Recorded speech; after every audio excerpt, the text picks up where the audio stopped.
నా పేరు విజయ్ కుమార్. మన టిట్కో నివాసంలో నివసిస్తున్నాను. ఇక్కడ ఉండేటువంటి సమస్యలు ఏంటంటే, ఒకటి నీటి సమస్య అనేది 100కి 200% ఇక్కడ ఉంది.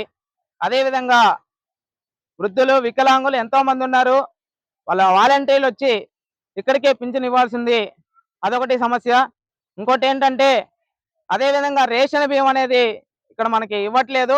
10వ తేదీ 11వ తేదీ లాస్ట్ క్లైమాక్స్ లో ఏమీ లేని టయాన ఒక బియ్యం ఇచ్చేదానికి మాత్రమే వస్తున్నారు. దానికి సంబంధించి ఇంకేమీ లేదు.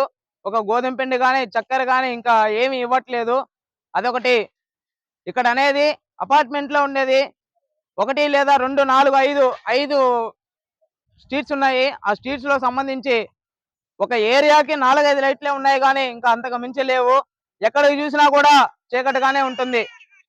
ఈ చీకటి అనేది లేకుండా సందుకి ఏరియాకి ఒక్కొక్కటి ఎక్కడ చీకటిగా ఉంటుందో అక్కడగా ఒక లైట్ బిగించాలని, ఈ అపార్ట్మెంట్ కి సంబంధించినటువంటి ఎట్లాంటి కార్యక్రమాలైనా మనం అందరం వచ్చి ఏకంగా చేసుకుంటామని మన అపార్ట్మెంట్ నుంచి మనం కోరుకుంటా ఉన్నాం.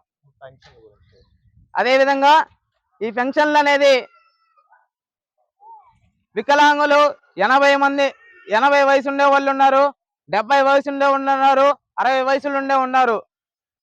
ఏ వార్డు నుంచి వచ్చారో ఆ వార్డుకి తీసుకెళ్లి వాళ్ళే వెళ్ళి అక్కడ తీసుకోవాలని అంటున్నారు.